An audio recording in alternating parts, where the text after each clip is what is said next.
jesteś? Halo, halo? Jestem, cześć. Dobrze. Drodzy widzowie, mamy już mecz. Lecimy samolotem w tej chwili. Pierwsza mapa Rangel. Składy 30-30. Kapitani w polskich trzech składach jest to Kartofel, Red Bull Denny oraz ostatnim kapitanem jest... oraz ostatnim kapitanem jest Szymsu. No, mamy już pierwsze skoki. Widać, że tutaj Ukraina przejmuje. Gracze z Ukrainy przejmują znaczną większość lewej strony mapy. Polacy zupełnie przeciwnie, znaczną większość prawej strony. No, wygląda to bardzo, ale to bardzo ciekawie ze względu na to, iż raczej cała walka od strony polskich graczy będzie rozwijała się do środka mapy i to Polacy mają przeważenie. Polacy są bardzo, ale to bardzo szeroko rozstawieni.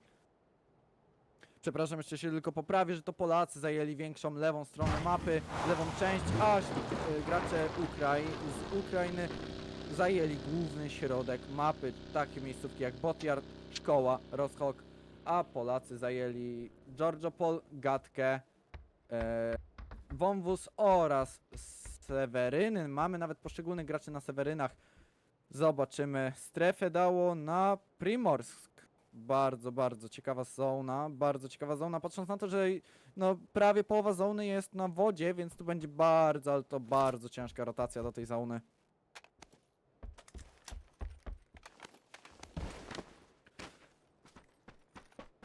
No, na chwilę obecną spokojnie, dosyć spokojnie gracze jeszcze zbierają wyposażenie.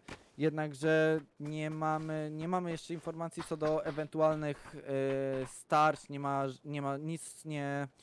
nie ma żadnego, ale to żadnego w tej chwili, żadnej możliwości na jakiekolwiek starcie między graczami, nawet na tak zwanym low EQ, ze względu na to, iż gracze są bardzo, ale to bardzo pasywnie rozłożeni.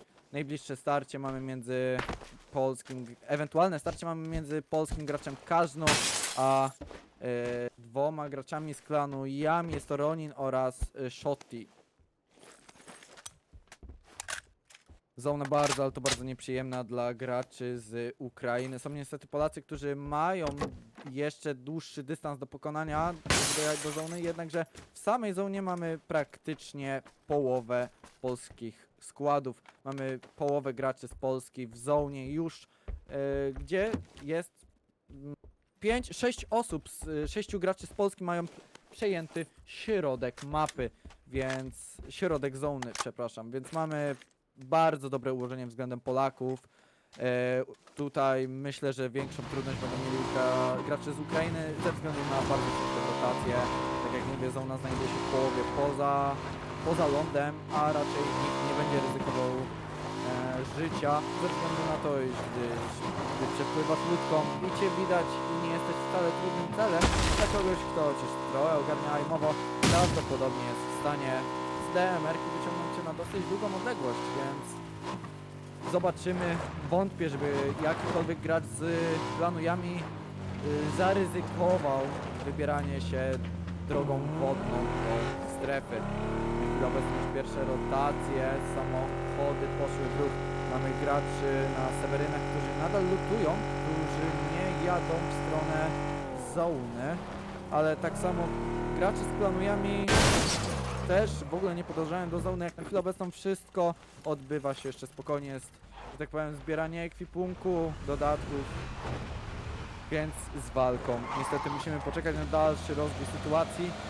Aczkolwiek zapowiada się bardzo ciekawie, tak jak mówię, klan Yami ma skupione siły na samym środku i dlatego bardzo ciekawie będzie nam się oglądało to starcie.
Dobrze widzowie, przepraszamy, wracamy do was po lekkich problemach technicznych. Niestety, tak jak mówię, wystąpiły małe zawirowania ze względu na problem z opóźnieniem z transmisji na Twitchu, także bardzo, ale to bardzo przepraszam za jakiekolwiek niedogodności w kwestii oglądania streama. Niestety, no tak jak mówię, są problemy wyższe, ale wracamy do was po dosłownie krótkiej przerwie i naprawieniu błędów. Stream już powinien być aktywny na Twitchu, jest on z opóźnieniem. Niestety mamy około 10 minut opóźnienie, ale myślę, że jest to w granicy wybaczalnej. Dobrze, także pierwsze akcje zapowiadają się dosyć ciekawie.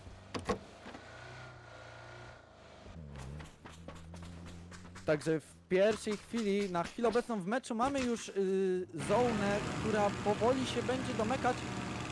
Mamy skompletowane składy Polski w samym środku zony. Mamy przejęte takie miejsca jak Wąwóz.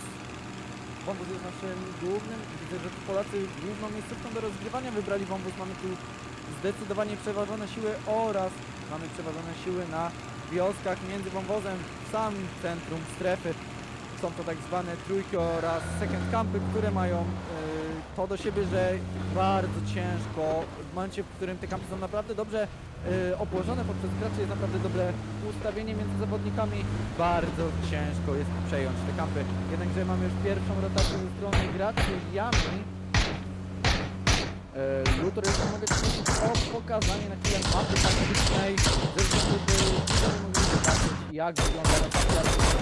Mamy pierwsze strzały na polu, walkę. Mamy pierwsze strzały na polu, są to gracze Mixu.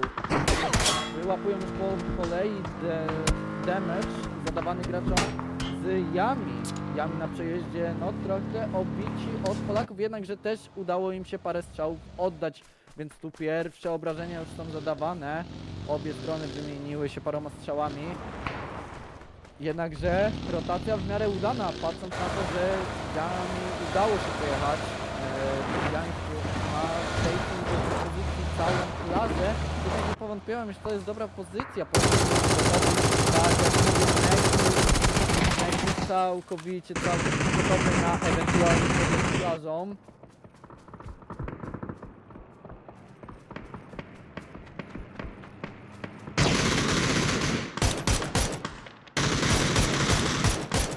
Kolejne strzały.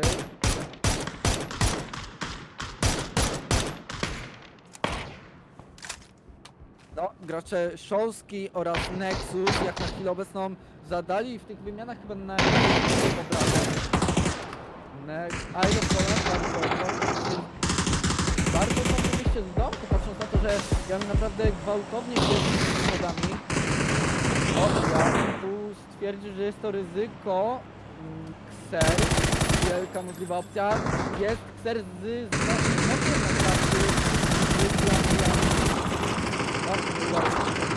jednakże bardzo dobry stres. No jest i drugi.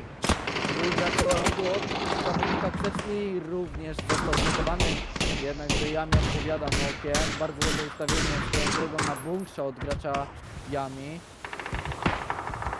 No i chłopacy z kampa powoli wyciągani, jednakże Yami tutaj dużo bardziej cierpiało na chwilę obecną Polacy z mniejszą stratą. Jednakże Polacy w kampie już mają fighta. Nexus da radę. Na razie Szolski wykluczony już z meczu. Pytanie, czy chłopacy podołają Isle of Poland zamknięty w szaku. Pytanie, czy oni wiedzą. O, nie wiedzieli, nie spodziewał się grać non-stop. A drugi na to, no i niestety Isle of Poland wykluczony. Niestety chłopacy stracili kampa, ale jest tam jeszcze Nexus. W kampie jest jeszcze Nexus. No, czy wiedzą o Nexusie? Nie wiedzieli. Kolejnym nokiem pytanie, czy zdążył dobić. Zawodnika przed sobą, ale niestety nie udaje mi się. No, klan Yami tutaj z bardzo dużą przewagą. Finalnie wyeliminował go zawodnik z klanu Rosej, jest to Johnny. Jednakże tak jak mówię, była tu gigantyczna przewaga ze strony klanu Yami. No, chłopacy byli niestety osamotnieni w tym kampie, tylko 4 polskich zawodników w kampie, a przy przeważeniu ponad 4-krotnym z klanu Yami niestety, no, musiało to wyjść tak, a nie inaczej. Jednakże bardzo dobra robota ze strony chłopaków, jednak nie można im powiedzieć, że poddali się bez walki, jednak uzyskali zabicia, uzyskali noki, bardzo dobrze poobijani zawodnicy z klanu Yami. No niestety nie wymienią sobie już keflarów, iż kamp jest pusty, a oni poobijani będą musieli dojeżdżać do zony, gdzie już ustawieni są Polacy. Zastraszony. No, każdy. Czyżby?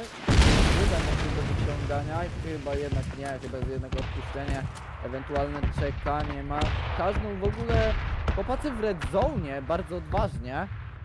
Yami wydaje się czekać, aż red zone przejdzie, trzymają się na uboczu i respią kolegów, co najważniejsze. Plan Yami wezwał zrzut teammateów. No, bardzo, ale to bardzo mądre zagranie ze strony Yami. No, każdy z widokiem na graczy Yami. Pytanie, czy uda mi się wyłapać chociaż jednego bez strat. Chłopacy tutaj widzę za Ridge'em naprawdę dobre ustawienie. No i przebijanie samochodu. Eliminowanie możliwości rotacji to też jest bardzo dobry pomysł. Zwłaszcza patrząc na to, że plan Yami ma zdecydowaną większość swoich graczy właśnie na tym kampie. Jest tam, lekko mówiąc, 10 osób, więc bez samochodów na totalnym openie bardzo ciężko będzie przerotować. Bardzo ciężko w głąb zony z tego miejsca, iż jest to totalny open, a tak jak mówię, Polacy są gotowi, czekają na ridge'ach, są bardzo dobrze ustawieni. Powoli następuje wyciąganie, jednakże jest to rozgrywane na spokojnie. Bałwan z nokiem. Każnuk, no, chłopacy wiedzą o zawodnikach Yami. Widać pierwsze noki. Bałwan z bota naprawdę ostatnimi czasy daje radę. Każdy kolejny nok. Jeśli mogę prosić, Luthor, przełączenie na każda bądź na bałwana. Chcemy zobaczyć te akcje z bolta, iż jest to piękny widok, gdy jednak ten bolt na dłuższy bądź krótszy nawet dystans one-shotuje. Jest to takiego swojego rodzaju bardzo fajne uczucie, gdy one-shot następuje i udaje się dobić gracza. Fukasy z nokiem poprzez granat na graczu z klanu Yami. Mimo wszystko, no, każdy nie wyłapie. Gracze Yami wiedzą, że są celowani, a mimo Krasnal, Blue oraz niestety Krasnal wyłapuje noka. Bałwan również na noku i Krasnal również. No, Polacy, lekko mówiąc, tutaj zaryzykowali, trochę się posypali. Tam bardzo odważny dojazd od Polaków. No, niestety. Fukaśny, Krasnal. Przepraszam, Fauski. Krasnal wyeliminowani. Bardzo odważny wjazd w tego szaka.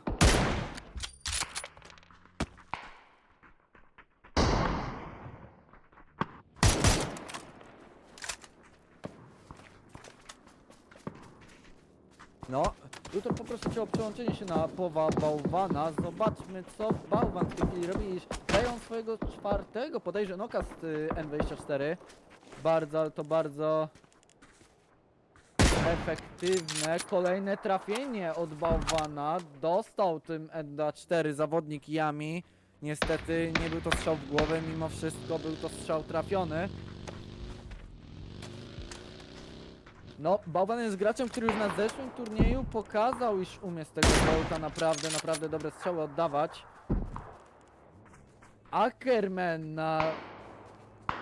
na znokowaniu własnego teammate'a poprzez przejechanie go samochodem. Bardzo ciekawy tryb rywalizacji. Wróćmy jednak do Bałwana, bo Bałwan na nogu poszła wymiana, którą jednakże Bałwan przegrał niestety. Interesujące, iż gracze Yami bardzo, ale to bardzo z tego kampa, że tak powiem, zaczęli się zawijać. Nastąpiła głęboka rotacja już do zony, ten kamp zostaje praktycznie w pełni odpuszczony. Już ostatni skład z tego kampa wyjechał, więc teraz to Polacy niestety będą musieli rotować do zony. No, bałwan powoli do zony. Jednak zajęcie pozycji jak na razie poza.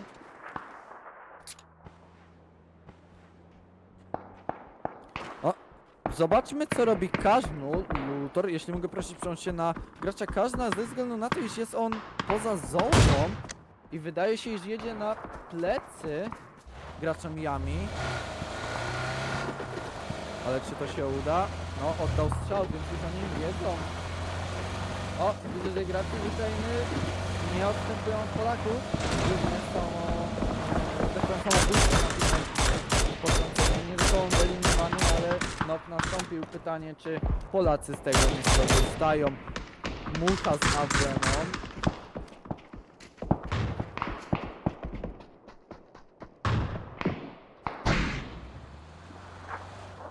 No, ciekawie to wygląda na chwilę obecną, nie ukrywam. Polacy mają zgromadzenie głównie na Ridzach, jednakże Yami przejęło w pełni Primorsk. Na chwilę obecną pozycyjnie wygląda to lepiej, mimo wszystko dla Polaków, ze względu na to, iż nie wiadomo jak się ona potoczy, to jednak Polacy mają większe skupienie siły.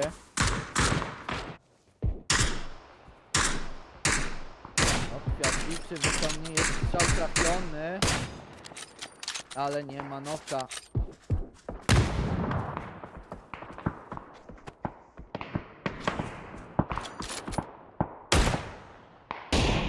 No, Luthor, jeśli mogę prosić, proszę o przeniesienie się na gracza Bałwana, zresztą Bałwan na to, że Bałwan w tej chwili będzie raczej tutaj naszym... A jednak nie, Bałwan jest w tej chwili w bridge'u, ale nastąpi podjazd. Bałwan wraz z Złotym Katem. Czyżby chłopacy chcieli zająć Ridge'a w zonie? Dokładnie.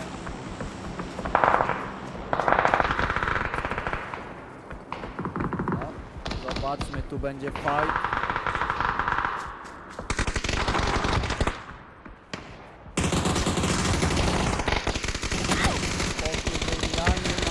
Mamy pierwsze poważne wymiany na średnim dystansie między ligami. Polacy mieli się z planem Yami, jednak gdzie to praktycznie podwójne zabójstwo na Fausta. No, jak widać, Panther Faust nie jest opłacalny.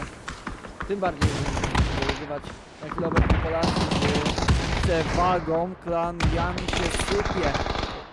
Mają utratę pozycyjną oraz utratę graczy w tej chwili z Szymsu, z wysadzeniem, z double knockiem, tak naprawdę knock plus dobicie. Na chwilę obecną coraz to większe odcięcie ze strony Yami.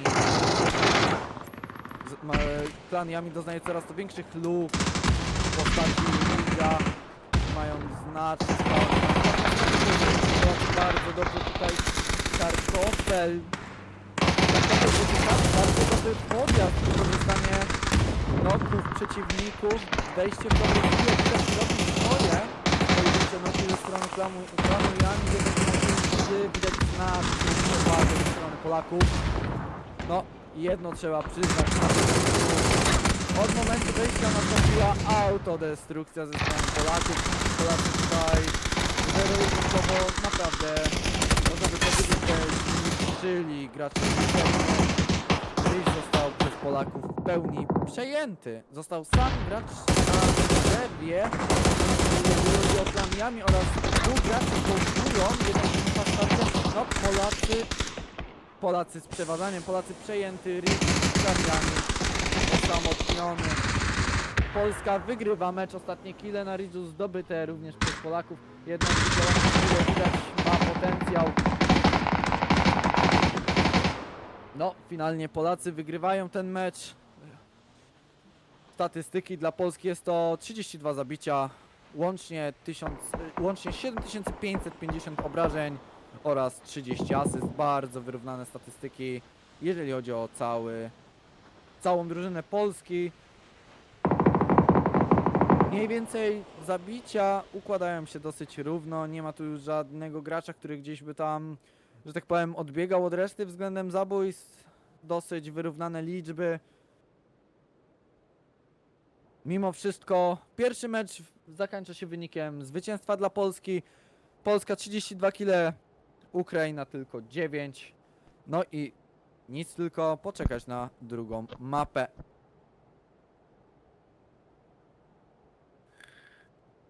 No, jednak trzeba przyznać, że Polacy tutaj naprawdę wywalczyli sobie tą przewagę. Jak widać, bardzo dobrą decyzją było przeważenie sił na tego Ridge'a oraz w pewnym momencie po prostu wlanie się, tak zwane zrobienie wylewu na graczy z Ukrainy ze względu na to, iż no po prostu gracze z klanu Yami, jak widać, nie bardzo byli w stanie sobie poradzić z przeważającą siłą Polaków.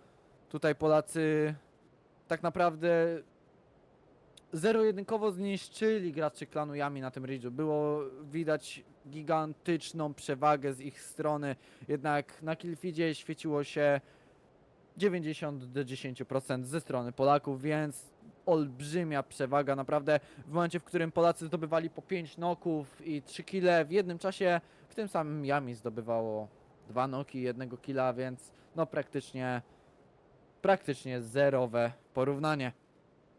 I nic, tylko czekać na następną mapę. To co, puszczam do lobby? Tak, powracamy do lobby i czekamy na start następnej mapy.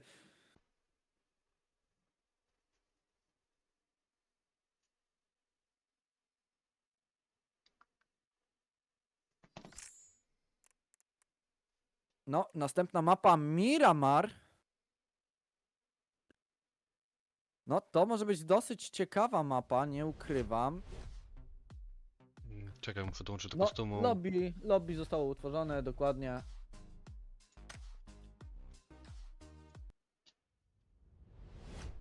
Podczas końcówek następnych meczy będą już przełączane sceny, tak aby, że tak powiem, widzom umilić ten czas oczekiwania na następną mapę.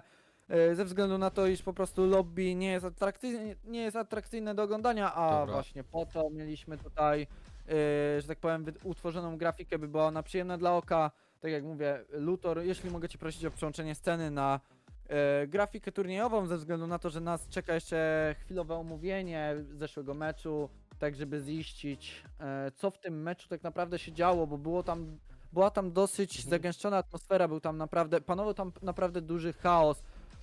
Tak jak mówię, nie tylko zresztą w meczu tutaj organizacja też staje na głowie, tak jak mówię, liczne problemy występują niestety, nieraz są to rzeczy, na które nie ma się stricte wpływu, więc niestety za to muszę przeprosić ja, bo poniekąd jestem odpowiedzialny, żeby takim błędom uniknąć, ale jak widać się nie udało.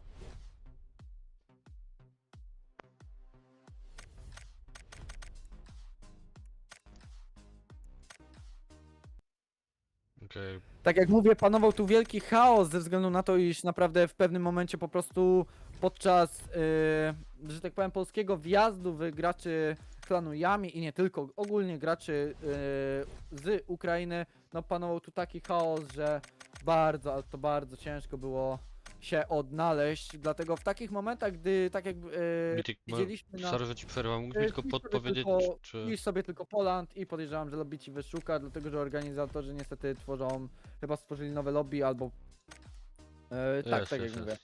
No, na ogół polecam refresh lobby, ale to po przełączaniu sceny. Tak jak mówię, widzowie, z racji, że następuje w takich momentach chaos, nie zawsze możemy liczyć, że my jako tutaj kadra transmisyjna zdążymy przełączyć się na czyjeś powy, dlatego iż po prostu my musimy uchwycić jak najwięcej i to jak najlepszych akcji ogólnie w turnieju, dlatego w takim chaosie nie zawsze jesteśmy w stanie się przełączać między powami, dlatego że chcemy uchwycić same pojedynki między oboma drużynami, a nie tylko starcie między dwoma graczami, które No, w takim przypadku kończy się dosłownie, to jest kwestia 3 do 5 sekund, zanim taki gracz zostanie wyeliminowany. Tak jak widzieliśmy, no Polacy przelali się znaczną siłą, nie tylko ze względu na liczebność, ale i ze względu na tutaj umiejętności były też widoczne, jednak Polacy naprawdę, naprawdę szybko, że tak powiem, eliminowali swoich, nie, tak naprawdę bardzo szybko eliminowali swoich przeciwników. Luther, dostałem informację, iż nie słychać mnie na transmisji, więc możesz mnie trochę podgłośnić na Discordzie. Ja sobie zerknę na streama, jak to wygląda. Jasne, wydaje cię głośniej.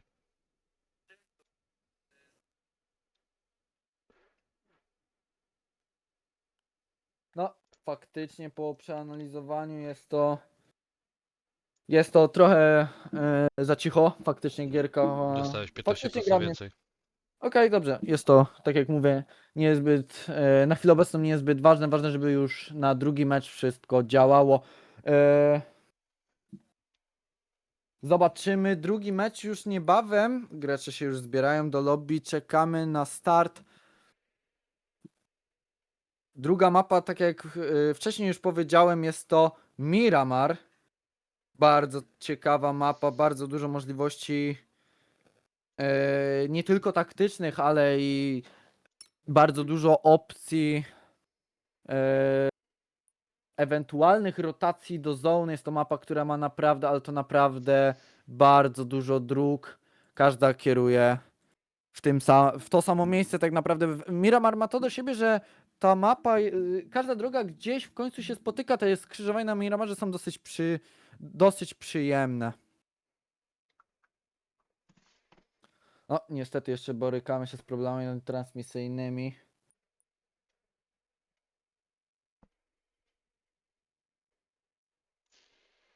O, widzowie, na pewno jedno muszę przyznać, tak jak i w zeszłym turnieju, po turnieju zwłaszcza były jakieś kwestie omawiane co do komentowania, tak niestety, no mówię, ja za co po niektóre rzeczy muszę przeprosić, iż nie komentuję stale, jestem tu tylko eventowo.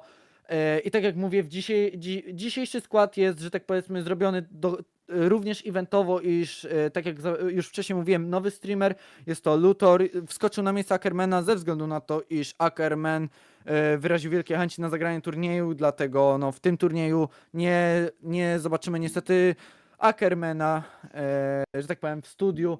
Mimo wszystko mam nadzieję, że po wyrównaniu wszystkich, po zminimalizowaniu wszystkich błędów, no stream będzie już przyjemny od tego drugiego meczu.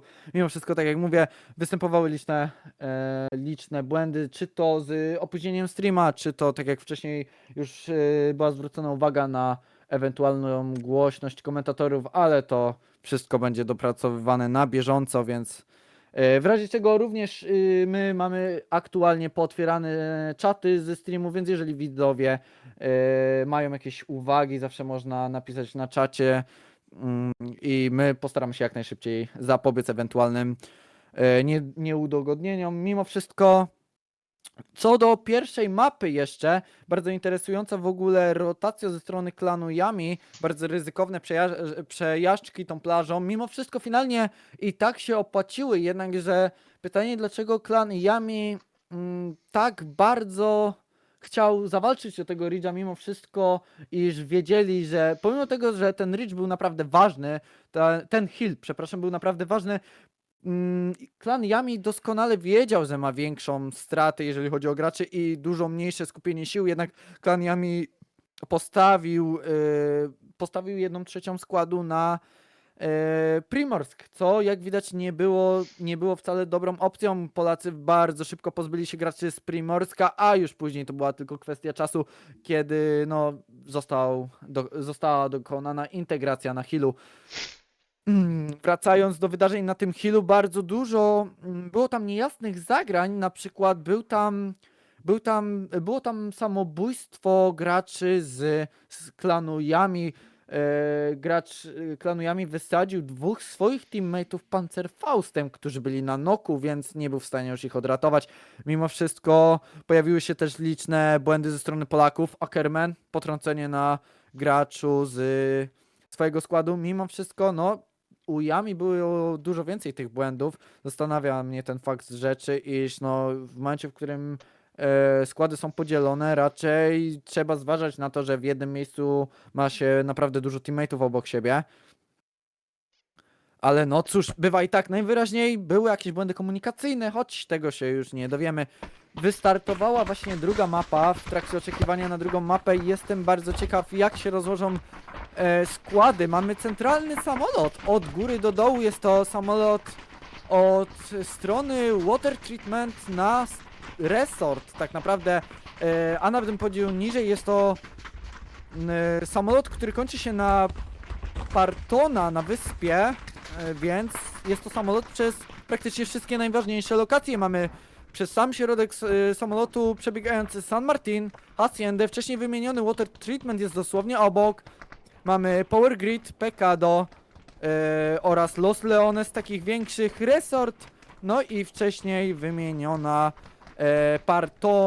Partona i znajdą się jeszcze takie miejscówki jak Chumacera. Mimo wszystko zobaczymy, wydaje mi się, że tu gracze zaryzykują, naprawdę wydaje mi się, że bardzo wielka chęć będzie na przejęcie takich lokacji jak San Martin, Hacienda oraz Los Leones, możliwe, chociaż jest on oddalony od samolotu, więc zobaczymy, czy ewentualny skład, czy to z Polski, czy to z Ukrainy, ewentualna drużyna, że tak powiem, zaimprowizuje, bo jednak z Los Leones trzeba się liczyć, iż gdy zonę wyrzuci naprawdę daleko do góry, bądź pod niekorzystną miejscówkę, z Los Leones bardzo ciężko jest rotować, to raz, a dwa, naprawdę nieprzyjemnie lutuje się miasto, tym bardziej, że nie zawsze wszystko jest obok siebie.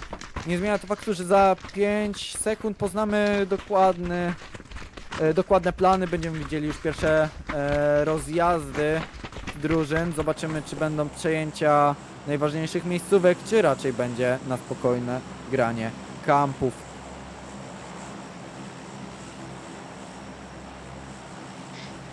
Samolot wystartował.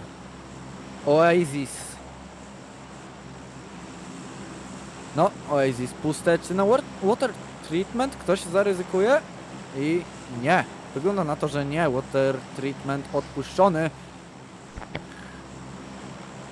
Chociaż gracz Omiki O w tej chwili na jednak nie. Odpuszczony Water Treatment. Nie mamy nikogo.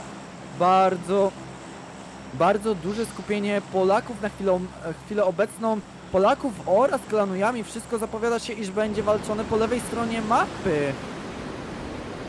Będą przejmowane takie miejscówki jak Chumacera, Nevio oraz El Pozo. Ciekawe, ciekawe.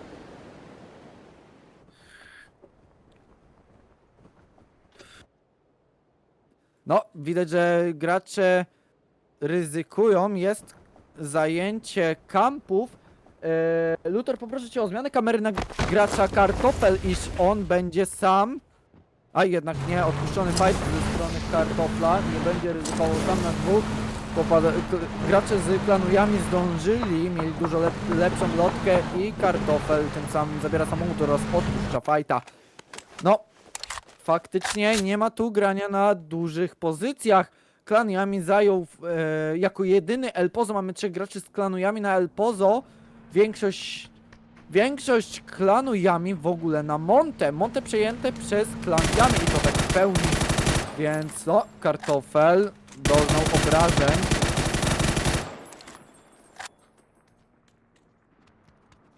No, JTCNW, czy wie o zawodniku klanu Yami.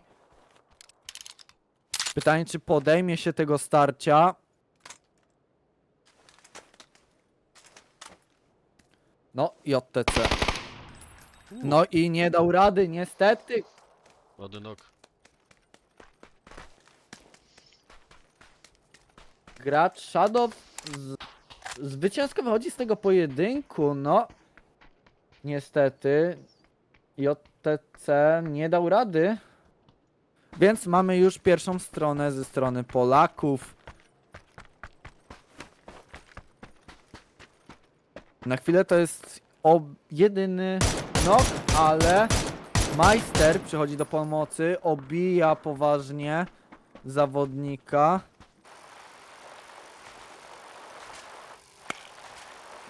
No, Shadow w tarapatach. Jest podjeżdżany przez zawodników z Polski. Kilek oraz Majster biegną na pomoc swojemu kompanowi z drużyny. Kilek na BMX-ie. O, pierwsze strzały w stronę Shadowa.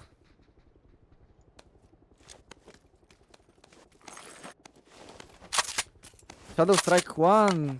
Decyzja o zmianie broni na AUG oraz MP5. Bardzo ciekawe. Jednakże dojeżdża kolejny zawodnik do niego, ale czy zdąży?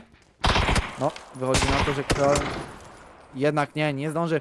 Kilek z nokiem na graczu z Yami oraz dobicie.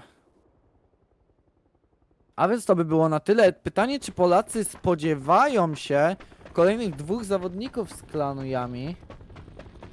Poproszę cię Luter o przełączenie z powrotem POWA, iż Polacy rozwijają tam ewakuację. Jestem ciekaw, jak tam się potoczy walka, iż prawdopodobnie Polacy nie mają pojęcia o tym, iż mają na blisko zawodników z klanu Yami.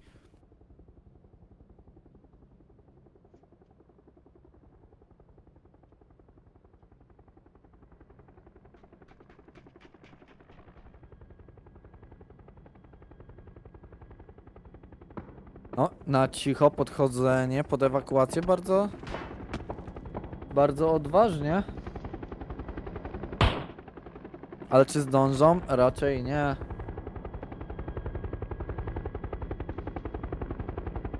Prawdopodobnie gracze będą chcieli wyciągnąć, a jednak nie. Ewakuacja ze strony Polaków udana. No, nietrafione strzały.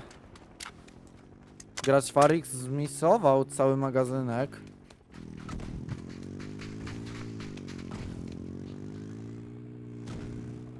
No, na chwilę obecną nadal gracze Yami zdecydowane przejęcie Monte. Nie widać jeszcze żadnych większych rotacji z ich strony. Polacy powoli rotują już do zony. Ponad połowa drużyny już znajduje się w zonie. Mamy już paru graczy na samym środku. Yami reanimuje swojego teammate'a.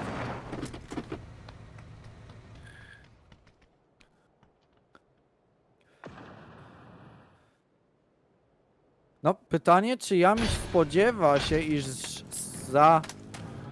za pleców na rotacji mamy jeszcze paru Polaków. Są to z klanu Devs, Kwiaci, Miksu oraz Miki. No, pytanie, czy klan Yami spodziewa się tej rotacji ze strony Polaków. Polacy już w rotacji. Yami dopiero powoli zaczyna rotować do zony.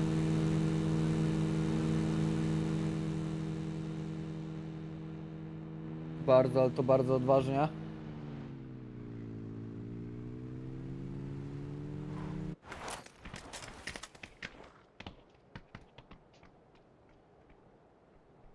No, Luthor, pierwsze pytanie o ciebie na czacie.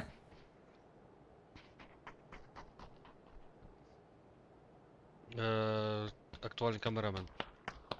Aktualnie kameraman. No i jednakże tutaj zwrot uwagi dla widzów. Tak.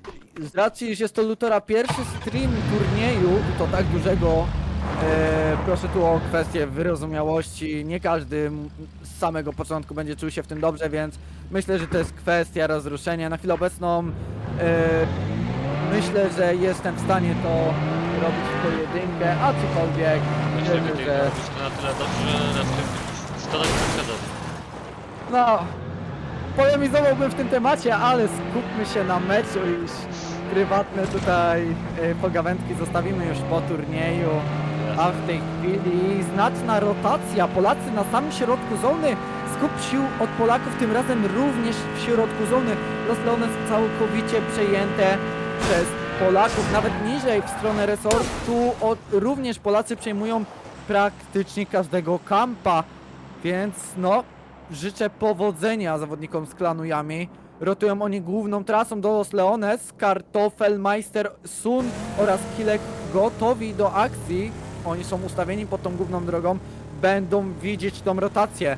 Dalej mamy kolejnych zawodników z Polski, więc podejrzewam, iż Yami... A, jednak Yami nie decyduje się na wjazd w Los Leones. Gracze z klanu Yami próbują to ominąć. Pytanie, czy teraz Yami nie spotka się na rotacji z zawodnikami Polski. Jednak nie, Ackerman, Bałwan przejechali. Gracz Farix z Yami, jednak nie podąża za nimi. Grehan będzie go przecinał, nie. Farix zatrzymał się. Farix widzi Ackermana oraz Bałwana, czy będzie strzelał? Nie, odpuścił.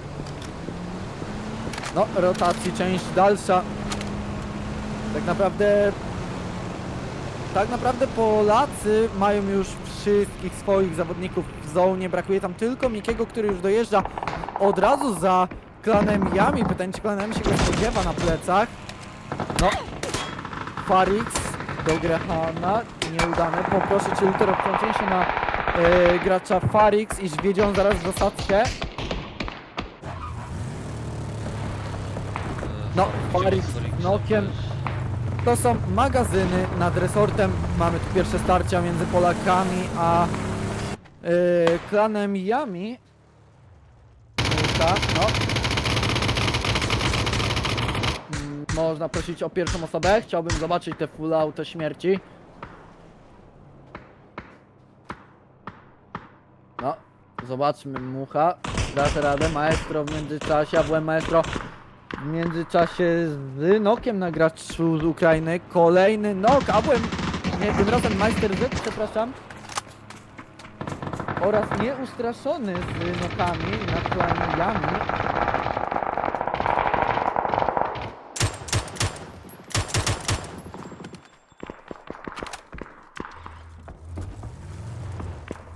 No, Miksu, kolejny Nok. Polacy znów z przewagą. Tak jak na poprzedniej mapie było widoczne podczas tych pierwszych starć, że to Polacy wychodzili zwycięsko, tak teraz jest to jeszcze bardziej widoczne, iż Polacy nie ponoszą praktycznie żadnych strat. Sun z kolejnym Nokiem oraz, jak dobrze widziałem, chyba to biciem, więc mamy pierwsze kile ze strony Polski. Zgadza się, nie, to Mucha dobicie Noka Suna, więc mamy już pierwsze kile. Pierwsi zawodnicy posypani.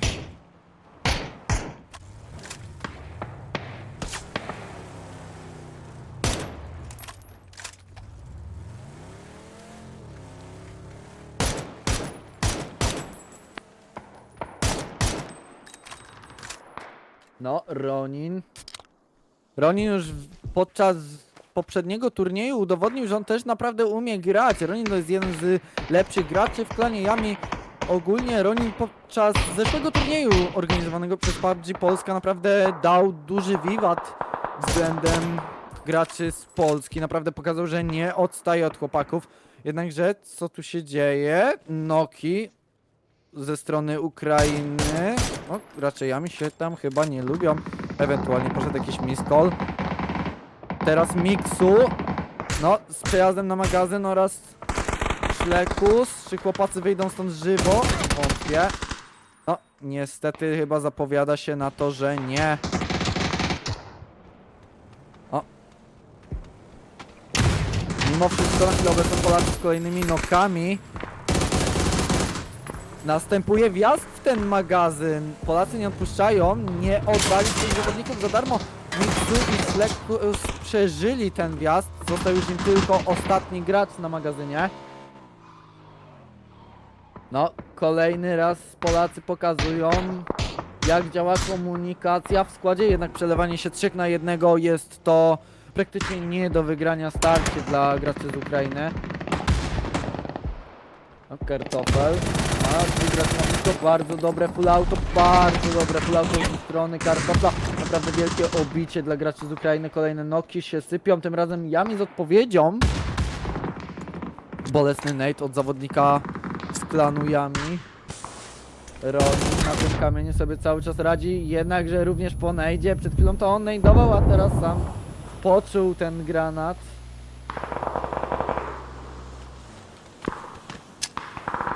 No, zobaczmy, czy Ronin da radę.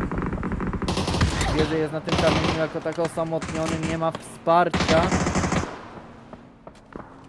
Wydaje mi się, że Ronin ma dosyć wygodną pozycję jak na swój gameplay. Widać, że zawodnik się w tej pozycji czuje naprawdę dał do wiwatu już na tym kamieniu, pokazał się, dał jednak bardzo mocną szyszkę, dał noka. Jednakże Polacy cały czas z przewagą, Polacy z następnymi nokami na klanie Yami.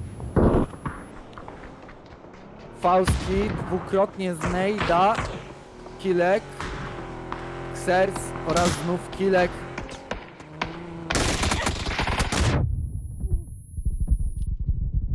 No, tym razem Polacy znów podjeżdżają Ridge'a. Pytanie, czy to im się opłaci. No, lecą granaty, mogą zaboleć te granaty, ale i tak jest to wykończenie praktycznie z samej broni. No, poleciała odpowiedź od Yami, mimo wszystko Polacy z gigantyczną przewagą. Większość starć wygranych bezpośrednio przez Polaków. Bardzo mała odpowiedź ze strony klanu Yami. Są to bardzo jednostronne pojedynki. No, ostatnia partia graczy Yami przy życiu. Został już ostatni gracz Yami.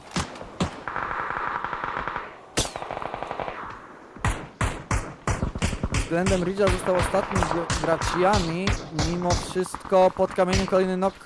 No i zaczyna się robić nieciekawie dla klanu Yami. Już wydaje mi się, że nie będzie tu opcji na żadne dodatkowe kille, ewentualnie dobicia knocków. Oczywiście jest tu już osamotniony gracz z klanu Yami. Forzick, jeżeli dobrze czytam nick, został sam.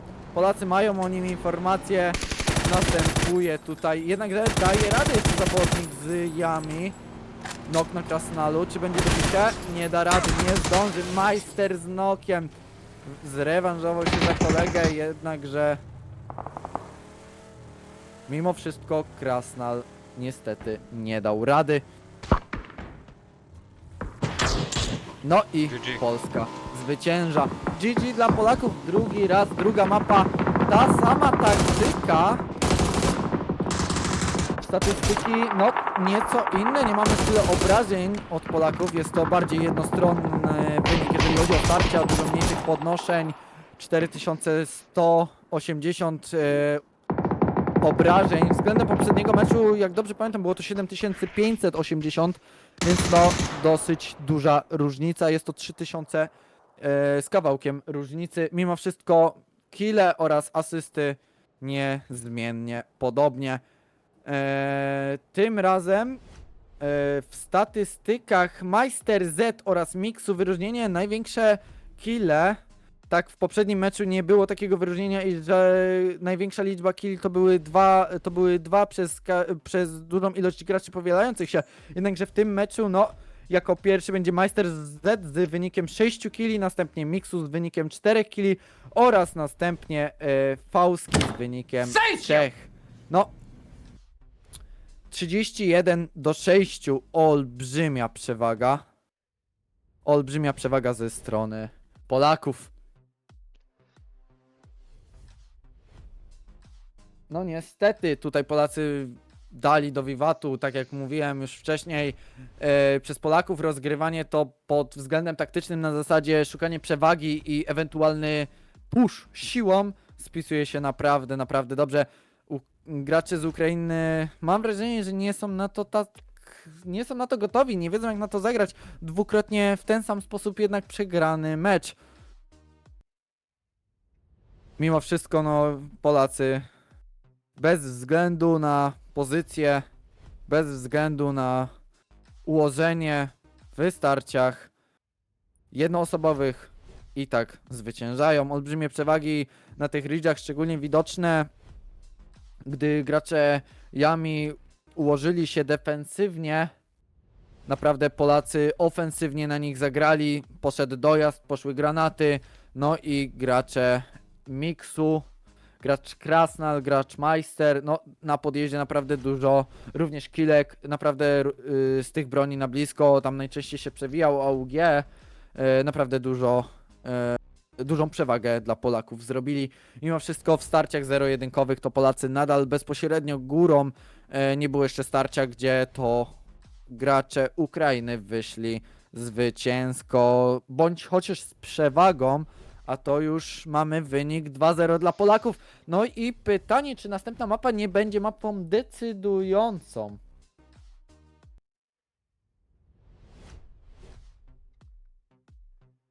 Przypominam, że jest to format do 3 zwycięstw, tak zwane BO3, więc maksymalnie 5 meczy, bo któraś drużyna osiągnie trzecie zwycięstwo. Mimo wszystko zapowiada się dosyć ciekawie ta trzecia mapa, licząc, że nie będzie ostatnia. Mimo wszystko, mając na uwadze, jak wyglądały dwie poprzednie, jest taka możliwość, że Polacy po prostu jednostronnie wygrają ten turniej, ze względu na to, iż dwie pierwsze mapy, mam wrażenie, poszły naprawdę z łatwością dla Polaków.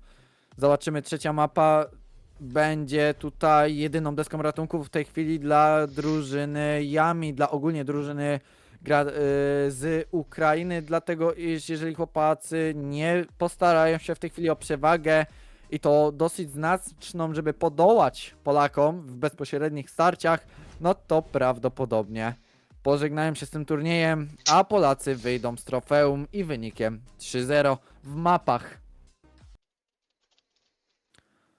No, mamy kolejną mapę i jest to tego.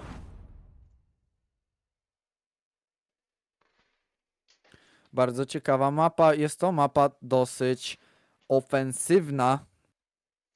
Bardzo. Dlatego swoją drogą gameplay bardzo ofensywny spisuje się najlepiej tylko ze względu na to, iż tego ma bardzo, ale to bardzo różnorodnie rozłożone pozycje. Ma naprawdę dużo miejscówek, mniejszych, większych, tak zwanych kampów bądź hot dropów. Wiadomo, terminal. Swoją drogą na amerykańskich turniejach profesjonalnych ten terminal często jest bardzo oblegany. Na niższych turniejach widać, że gracze nie zawsze chcą tak ryzykować. Nie mamy. Większość starć nie dzieje się na dużych hot dropach, tylko właśnie na terenie typu open bądź między kampami. Jednakże no, tego będzie tutaj bardzo ciekawą mapą, iż znaczna większość mapy rozgrywa się na ridge'ach oraz hillach, tak zwanych pagórkach przewagi, więc podejrzewam, że ciężko tu będzie graczom Yami. Patrząc na to, jak grali w poprzednie mapy, ciężko tu będzie zagrać im w ten sam sposób, iż jeżeli zdecydują się znów na lutowanie w dużych kampach, jakimi może być terminal, Buksan Sa, Hosan Prison, Airport, Yangshon, czy ewentualnie Godak, no są to największe miejscówki. Pytanie, czy gracze Yami się na to zdecydują, dlatego iż niestety tego ma podział mapy tak zwany Half-Bridge. Jest to układ mapy, gdzie jest on podzielony na 3 różne odłamane strefy terenu. Jest tam rotacja, główna rotacja występuje między tymi terenami tylko poprzez mosty. No i w momencie przejazdu naprawdę tak liczebną ilością składu, jak wyglądało to na Miramarze, że klan Yami podjeżdżał na 7 samochodów w tak zwanym konwoju, no może się to nie sprawdzić. Zobaczymy. Jestem bardzo ciekaw trybu gry oraz ewentualnie przybrania taktyki poprzez i zarówno graczy z klanu Yami, czyli drużyn z Ukrainy, jak i przez polskie drużyny. Zobaczymy, co nasi tutaj liderzy drużynowi, jeszcze raz powtórzę, Szymsu, Kartofel oraz Red Bull Dany. Zobaczymy, jakie tutaj pójdą pomysły. Mimo wszystko na chwilę obecną wydaje mi się, że tutaj gameplan wobec Polaków jest dosyć ułożony, dosyć, że tak powiem, podobny. Polacy widać, że mają to zgranie. Może nie można powiedzieć, że jest ono perfekcyjne, ale na pewno jest ono lepsze, niżeli widzieliśmy ze strony graczy Ukrainy, dlatego iż no jednak drugi mecz z rzędu pojawiły się momenty, gdzie gracze z Ukrainy wymieniali się między sobą obrażeniami, nokami bądź samobójstwami, tak? kolejne potrącenie, było kolejne dwa zabicia, przepraszam, dwa noki. Podejrzewam, że to było z samochodu, tutaj prawdopodobnie poszedł jakiś miscall, ewentualnie źle rzucony granat. Nie wiadomo, tego się już nie dowiemy, nie zmienia to faktu, że no, u Polaków w drugim meczu już nie widać tych błędów co w pierwszym, a i tak było ich dużo mniej, więc ciekawe co tam się dzieje.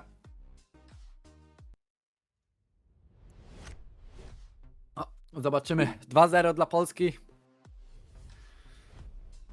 Przypomina mi się swoją drogą mecz. Może nie będę wypowiadał, który, by nie wzruszać oburzenia na czacie. Nie zmienia to faktu, przypomina mi się pewien polski mecz reprezentacji Polski, który powinien skończyć się prawdopodobnie tym samym wynikiem, jakim skończy się ten turniej. Jednakże no, los nie był z Polakami, pomimo że Polacy byli na tym meczu wraz ze swoimi umiejętnościami, naprawdę dobrze grali. Mimo wszystko można śmiało powiedzieć, że no Polacy ten mecz wygrali. Tylko że nieważne ile bitew wygrasz, ważne czy wygrasz wojnę. A niestety los nie był po stronie Polaków. Zobaczymy, czy tym razem dopisze los Polakom i uda im się wygrać trzeci mecz z rzędu, co będzie oznaczało wygranie przez nich turnieju. No, dosyć, jedno trzeba przyznać, bardzo szybko, bardzo szybko kończą się te mecze. Jednakże, tak jak na Erangelu doszliśmy do czwartej fazy końcowej, gdzie mecz kończył się w czwartej, no na przełamie piątej fazy, tak tutaj po drugiej fazie było już praktycznie wszystko wiadome. Mecz zakończył się na przełamie trzeciej fazy, więc zobaczymy, jak wyniknie mecz tego. Na mapie tego, przepraszam, nie zmienia to faktu, że tego ma to do siebie, iż dropy są zwiększone. Nie ma tam jednego ogólnego dropa, tylko jest on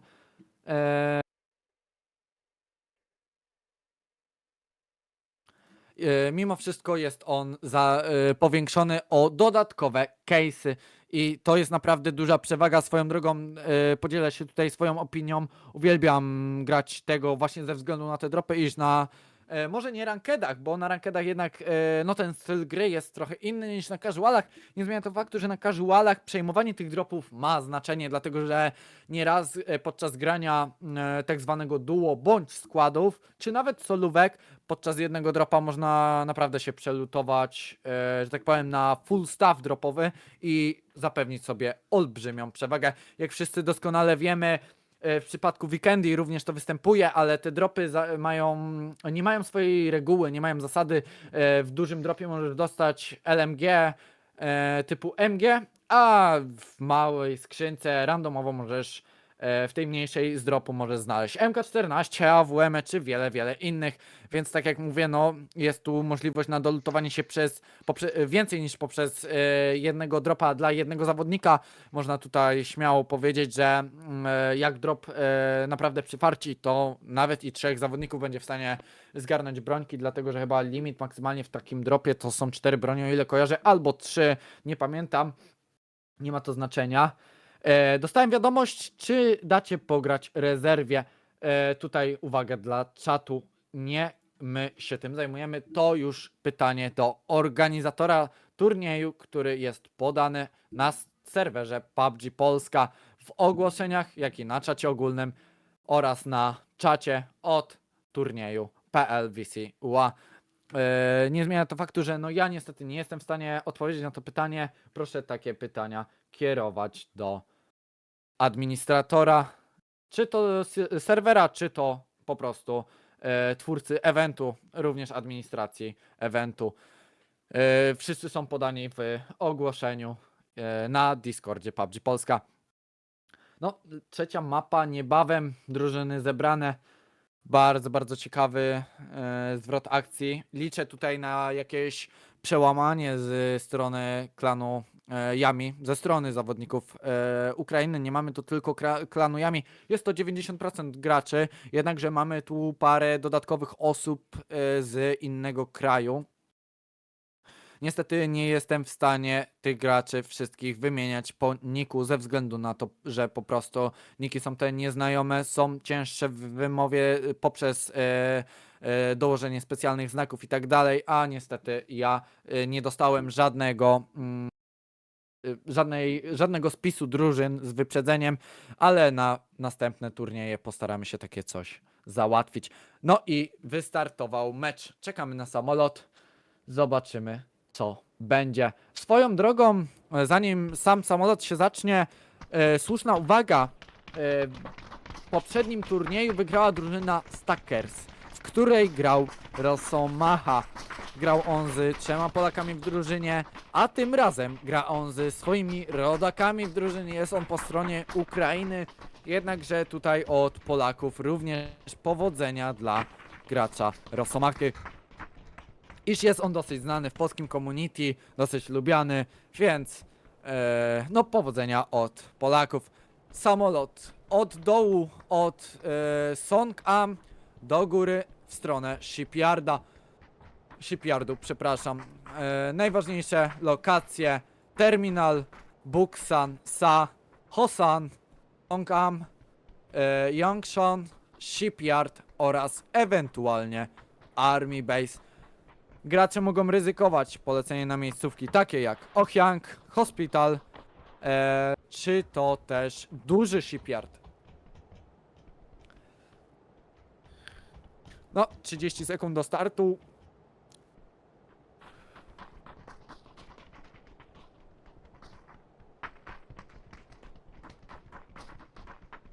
Bardzo ciekawie zapowiada się ułożenie samolotu. Liczymy tutaj na jakieś naprawdę sowite wymiany. Jestem ciekaw, czy Yami po 2 meczach doszło do jakiegoś porozumienia, może zmienią taktykę, podejście, zobaczymy. Zakładam, że Polacy podejdą do tego meczu bez zmian. Jeżeli 2 razy im wyszło, to czemu za trzecim nie miałoby wyjść? Jednak jedno trzeba przyznać, dwukrotnie ta sama taktyka sprawdziła się po prostu perfekcyjnie. No, samolot wystartował. Zobaczmy, co będzie. Zobaczmy pierwsze tutaj loty ze strony graczy obu drużyn. No, mamy pierwsze wyloty. Polacy, są to gracze z polskiej drużyny, przejęty Songam przez Polaków. Niektórzy zawodnicy również przeciągają lotnie aż do szkoły oraz tak zwaną krzyżówkę. Również Polacy zajmują Hosan. Gracze z drużyny Ukrainy zajmują Buksansa oraz Terminal i wszystkie kampy między tymi 2 miejscówkami. Polacy również z przejęciem Yongchen i 3 poszczególnych graczy, czyli Krasnal, Grehan oraz Złoty Kat, przepraszam. Krasnal na kampy pod Army Base'a, Grehan na Army Base'a i Złoty Kat na dużego shipyarda prawdopodobnie. Zobaczymy. No, na chwilę obecną bez możliwości na jakiekolwiek starcia, nie będzie tutaj ciepło. Musimy niestety na tę chwilę poczekać. Na chwilę obecną mamy już zonę, która na szczęście dla Polaków zamyka się pod nich. Zonę mamy między Songam a Hosan, więc mamy dolny centralny róg mapy. Jest to dolny środek, dolna delikatna lewa strona. Nie zmienia to faktu, że w zonie Hosan Prison, szkoła, Songam, łapie się Hospital. Drużyna z Ukrainy też ma swoich graczy już w zonie. Przypominam, Buksansa przejęta przez Ukrainę również jest w zonie. Miejscówka bardzo oblężona, więc bardzo ciekawe starcia będą mogły występować na rotacji. Pamiętajmy, że Polacy przejęli miejscówkę Yongchon, gdzie drużyna z Ukrainy ma przejęty terminal. Jestem ciekaw, czy tutaj będzie tak zwane kampienie na mosty, będzie łapanie rotacji. Rosomaha osamotniony na kampie bliżej bridge'a, bliżej mostu. prawdopodobnie zostawiony na informacje, ale to tylko spekulacja. Zobaczymy powoli tutaj już jakieś ruchy wykonywane z obu stron. Gracze Yami powoli się przemieszczają z kampów na kampy oraz Polacy jeszcze spokojnie. Zmiana poszczególnych kampów po prostu w celu, jak nie wam, do lutowania poszczególnych itemków.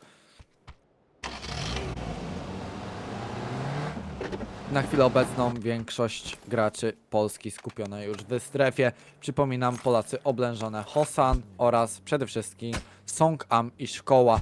Tu jest większość polskiej siły.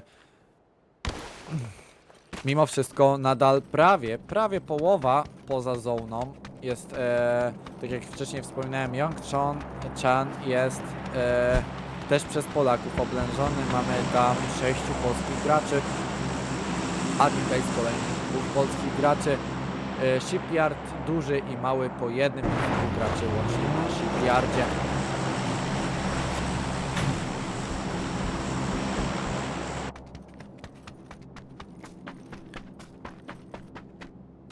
No, gracze z drużyny Ukrainy, dopiero następuje jakaś tam dalsza rotacja. Gracze decydują się na dojazd w kampy, dopiero na granicy zony, nie wjeżdżają głębiej. Raczej tutaj, co najciekawsze, oczyszczenie Buksansa przez graczy z Ukrainy, zupełnie odpuszczona miejscówka Buksansa.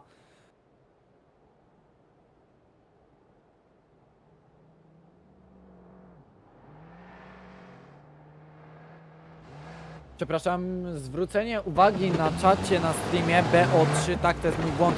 Chciałem powiedzieć BO5, czyli 5 map do 3 zwycięstw. Zasady BO raczej każdy znany, przepraszam za błąd, tak jak mówię, komentatorka często ma głowę w paru miejscach, więc nie zawsze jest czas na przemyślenie, co się mówi. Mimo wszystko myślę, że widzowie wybaczą. Jak nie dziś, to jutro. Chodzi tylko i wyłącznie o dobrą zabawę, więc liczymy tutaj na... Zawsze z takich rzeczy można też zrobić jakiegoś tak zwanego fanbase'owego klipa. Do tego też pełne prawa.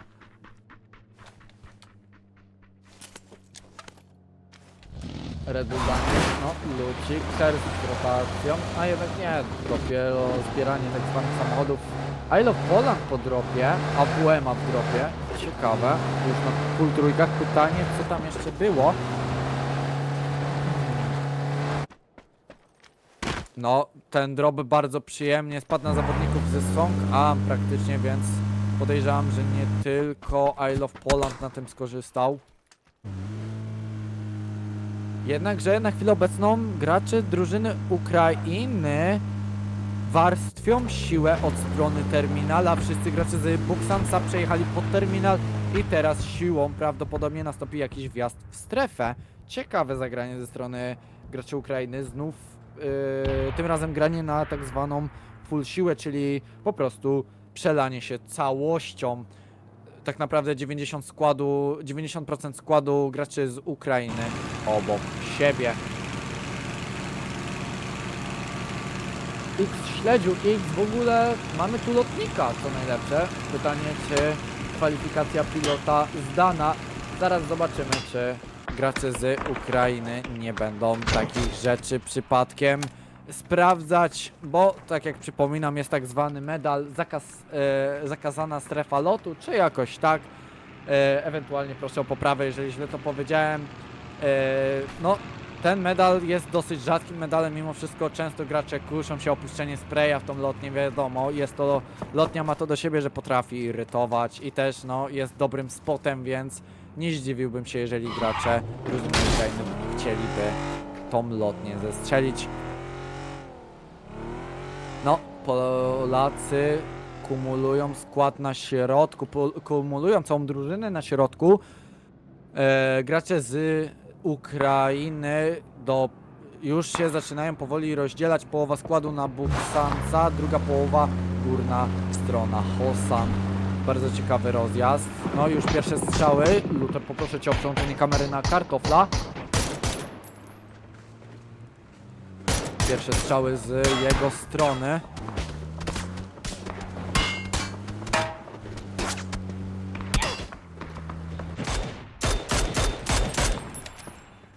No, idą pierwsze strony na wymianę. Mamy pierwszego noka u Polaków. Krasnal wyłączony. No, X śledziu w tej lotni powoli obijany.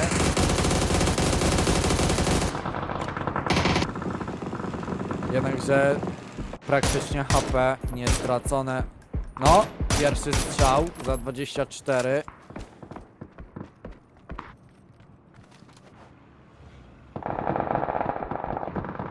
No, Każdą podnosi teammate'a.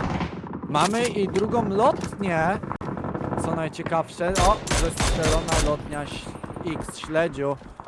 Niestety gracz z Polski już sobie nie polata. Bardzo dobra w ogóle, bardzo przemyślane zagranie ze strony graczy z Ukrainy. Tutaj wzięcie drugiej lotni, no odważne zagranie. Ale jak widać się opłaciło, Polska straciła spotera. O, na chwilę obecną coraz to bliższe kontakty.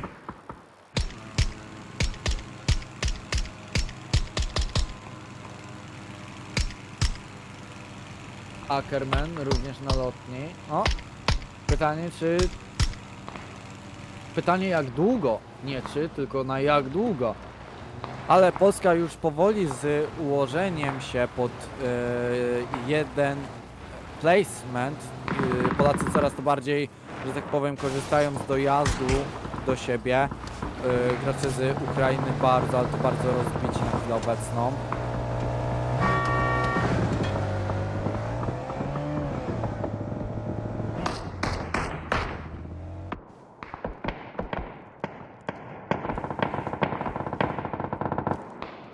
No, Graham również z paralotni.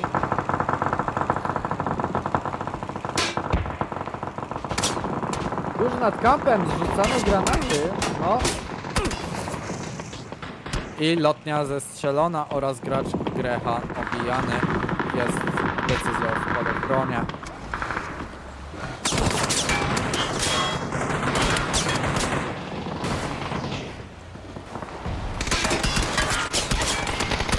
No i Kwiat się nie podołał, niestety. Kwiat się złapany na rotacji.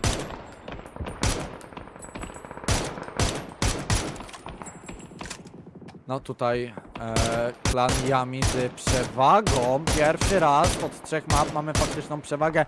Grehan również z nokiem. Złapali lotnika. Dobijają go samochodem, co najciekawsze. Chcieli go dobijać samochodem, ale się nie udało, więc zobaczymy co dalej.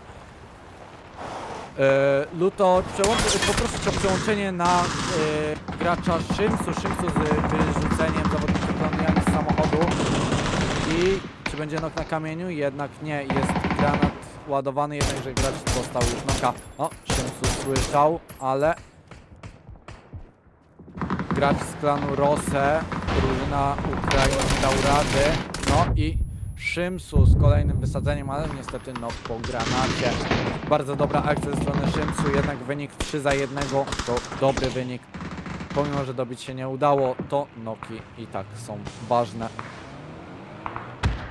Ackerman również z nokiem. Poproszę cię o przełączenie na gracza Kapi. Kapi nie jest z nokiem, a będzie miał na blisko fighta. Jest wyżej nad miksu. Odbiega do Ridza. No. Kapi z pierwszą wymianą. No. Close fighty. Czy się uda? No. I nieustraszony. Z dobrym wyjściem na kamień, w dobry czas zdobywa i noka i dobicie 2 kile w rezultacie. No, Polacy grają na te kamienie. Drużyna z Ukrainy no nie za bardzo wie co z tym zrobić, jednak jest decyzja o wjeździe samochodów i próby obijania zawodników z innych stron. Pytanie, czy to się opłaci. No, na chwilę obecną tak. Nie udało się wysadzić gracza z drużyny Ukrainy.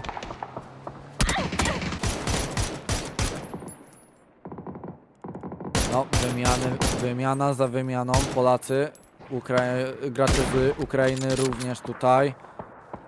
Dosyć wyrównane starcie jak na razie. Tutaj Pierwszy raz spotykamy się z szeroką odpowiedzią od graczy z klanu Yami. Chotix znokował JPC, ale również się poświęcił.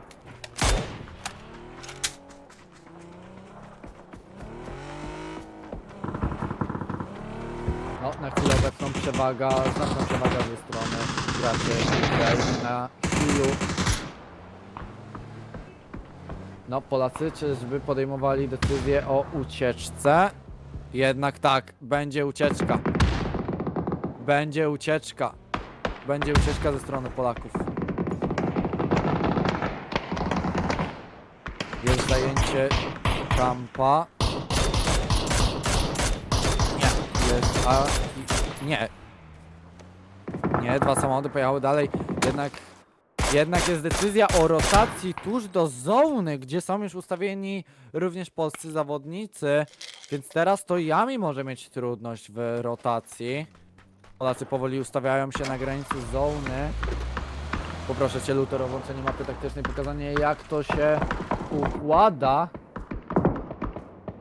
No, Rosomacha z nokiem na Krasnal, Nixu odpowiada.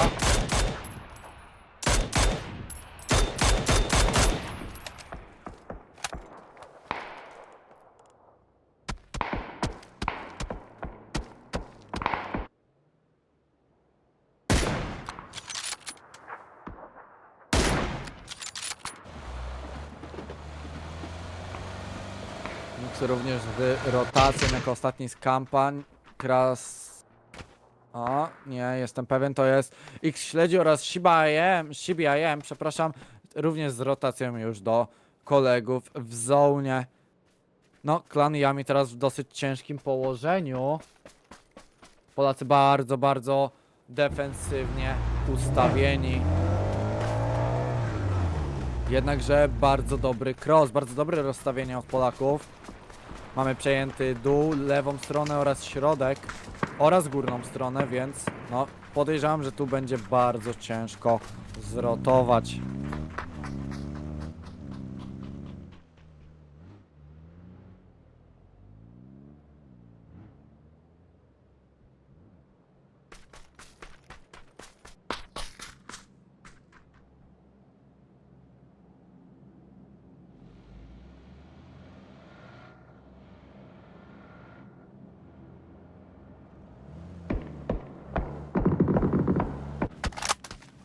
No, Kapi na Ridge'u.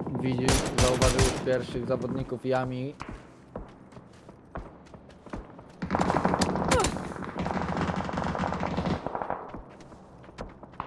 No, Yami agresywne zajęcie Hila. Pytanie, czy to im się opłaci.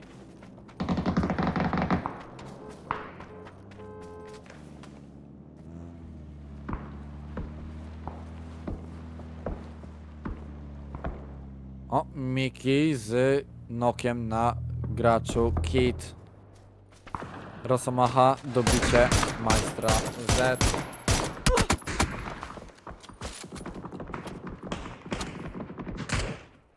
Poproszę Cię o... O, dobrze, Red Bull dany bardzo dobry pow. Pooglądajmy tutaj zawodnika, który no w polskim komunikacji ma bardzo duże poważanie. Pomimo iż często opinia wobec niego jest dosyć różnorodna, to jednak nie można mu odjąć umiejętności. Kartofel z nokiem na zawodniku z klanu Yami oraz dobiciem. Interesuje nas tutaj teraz kamp, w którym znajduje się Red Bull Danny oraz Sers i również Szolski.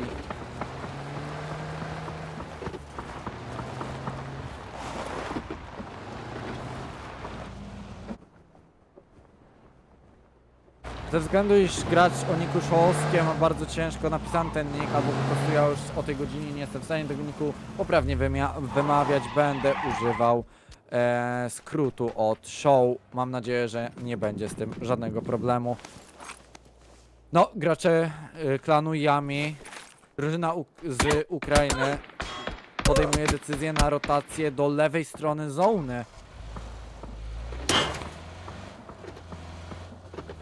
No poproszę cię, Luther, o przełączenie się na kamerę Mixa, który agresywnie wjeżdża na dropy w zawodnika,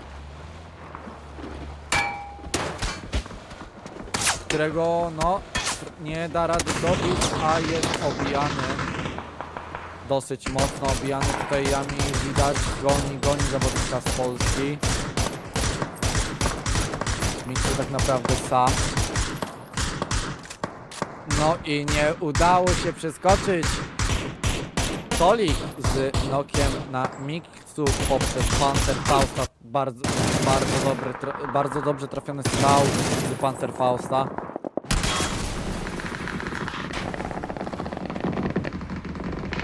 No i teraz ciężko, bardzo ciężko dla Polaków.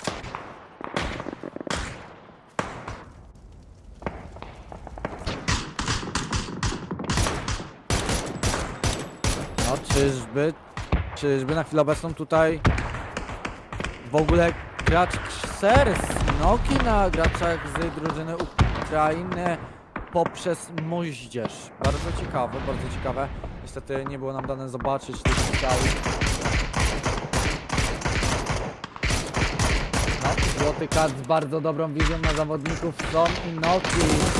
Złoty Kat oraz CBIM i dokłada jeszcze X-Śledziu.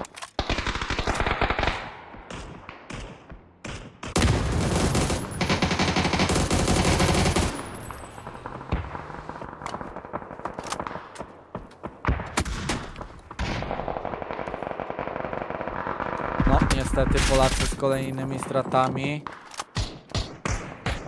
Jednakże Polska nie została bierna, a drużyna z Polski z bardzo dużą ilością odpowiedzi, tym bardziej teraz. Bardzo dużo dobić poszło od strony Polaków. No, Yami wydaje się być w ciężkiej sytuacji, pomimo tego, że tak nie wygrywali. Wolfhack nie daje rady. No, niestety te jego MG3 miał potencjał finalnie i tak zdobył przynajmniej jednego noka. Tutaj Show widzę z AUG dokłada od siebie aż 3 kile. 3 kile, dodatkowo 2 noki od Kapiego oraz Red Bull Danej dokłada kolejne 4 zabicia. 3, przepraszam, zabicia oraz jednego noka.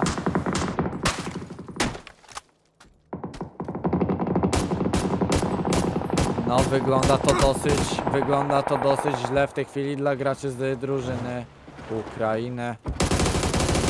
Początkowe starcie naprawdę bardzo dobrze dla nich się zapowiadało, tak końcowo. Obawiam się, że mogą nie dać rady. Polacy pod sam koniec z dużo lepszą wymianą. O, kartofel niepewny. No i niestety Odwoki nie spodziewał się gracza. Poproszę cię od razu na przełączenie się dokładnie na gracza Kapi. Zobaczmy, co ten zawodnik tu teraz zrobi. Jest on tu niestety osamotniony. Ma wsparcie od Złotego Kata z lewej strony, z lewej flanki. No, gracz Yami go zauważył jednak, że nic mu nie dał rady zrobić. No, Kapi bardzo dobre poruszanie się tutaj movementowo dzięki tym smokom również. Lecą granaty. I żaden nie trafiony. No, uzupełnienie Tauryny poprzez Kapiego. Flash, kolejne nade i 3 Kapi. 3 Kapi da radę. No i Kapi wchodzi zwycięsko z tego pojedynku. Bardzo ładny spray z jego strony. No i będzie close fight, będzie dojazd. Jest podążanie za graczem Kotix. No, Kapi usłyszał, wie o nim. No i Polska wygrywa trzecią mapę. GG. Drużyna Ukrainy nie dała rady.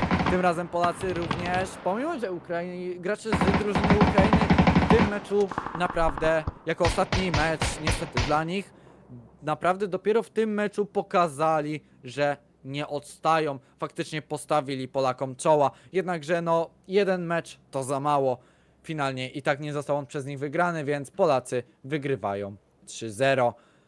No, statystyki w tym meczu zapowiadają się dosyć ciekawie. Łącznie 38 zabić, bardzo dużo respawnów, ale drużyna Yami, drużyna z Ukrainy, 21 zabójstw. Bardzo przełomowy mecz dla drużyny z Ukrainy. Niestety i tak ostatni, którego nie udało im się wygrać. Tutaj szczególne zwrócenie uwagi na gracza Kapi jako pierwszy, dlatego że wynik 8 zabójstw, najwięcej z całej drużyny. Jako drugi jest Kartofel z wynikiem 6 zabójstw. No i podium będą nam zamykać dokładnie dwóch graczy. Będzie to show o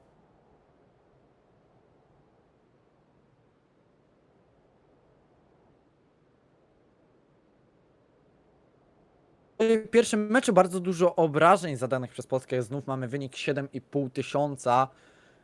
No jest to kolosalna ilość. Tutaj jak widać wymiany były znów dosyć większe. Jednak mimo wszystko jednostronny wynik dla graczy z Polski. Gratulujemy i Polsce, i Polakom za wygranie turnieju oraz również szczególne pogratulowania przynajmniej za ostatni mecz, w którym naprawdę drużyna z Ukrainy stawiła czoła, pokazała, że daje radę. Może to była kwestia przełamania, a finalnie i tak uważam, że ten ostatni mecz gracze z Klanujami zagrali, gracze z drużyny Ukrainy zagrali naprawdę dobrze. Momentalnie z wielu starć wyszli zwycięsko. Finalnie niestety meczu nie wygrali, no ale to już efekt domina. Jeżeli jedno pójdzie źle, cała reszta również może się posypać. Tutaj jak widać Polacy nie szczędzą, nie dają popełniać błędów. No, karają za każdy jeden. Mimo wszystko jednostronny wynik 3-0 dla Polski. Ostatni mecz przełamaniowy dla Yami był widowiskowy, jednakże nie udało się go wygrać. Po niespełna 1,5 godziny mamy zakończenie turnieju 30 vs 30 Polska versus Ukraina. Cóż rzec, bardzo dobre wymiany od Polaków, bardzo dobre zagrania, mimo wszystko tutaj w ostatnim meczu też Polacy bardzo pasywna gra, bardzo przepraszam, defensywna gra, gdzie w poprzednich mapach widzieliśmy bardzo dużą ofensywę od Polaków, naprawdę była kwestia bardzo dużej ilości podjazdów przeciwnika, przelewania się siłą na przeciwnika, w tym meczu było grane pasywnie, mimo wszystko finalnie jak widać się to opłaciło, więc widzowie, dziękuję za obecność, życzę miłego wieczoru i do usłyszenia, do zobaczenia w przyszłości, może na następnych turniejach. Mimo wszystko mam nadzieję, że w tutaj nowym sztabie streamerskim, jaki dzisiaj był, stream był przyjemny do oglądania. Tutaj też wielkie podziękowania dla streamera za zjawienie się, za zorganizowanie sobie czasu i przeprowadzenie transmisji tego turnieju, iż po prostu bez niego mogłoby nie być streama, a tego nie chcemy. Mimo wszystko ten stream zapewnia gdzieś tam, również później będzie wstawiona z tego powtórka. Gdzieś tam ten stream daje tą możliwość graczom, którzy są zainteresowani, a nie mieli jak się na turniej stawić, zawsze mogą sobie go obejrzeć. Więc mimo wszystko tutaj wielkie podziękowania dla streamera za pomoc w organizacji.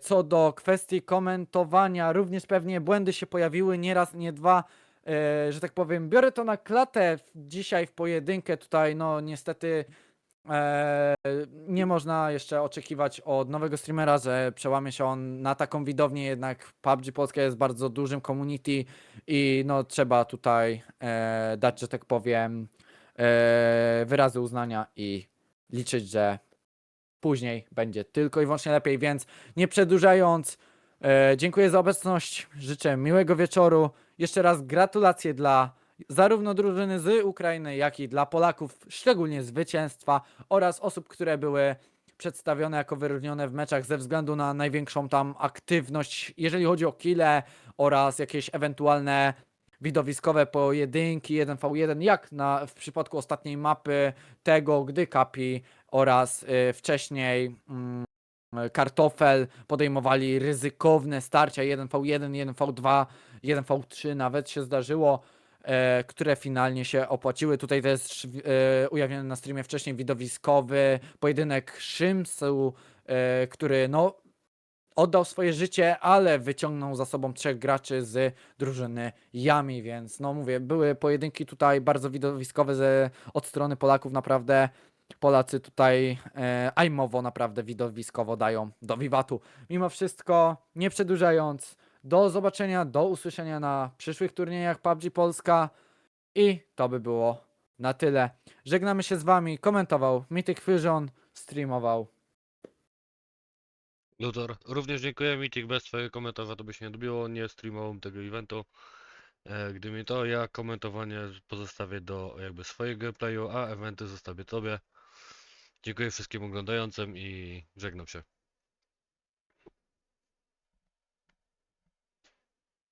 Dobra, zakończ transmisję.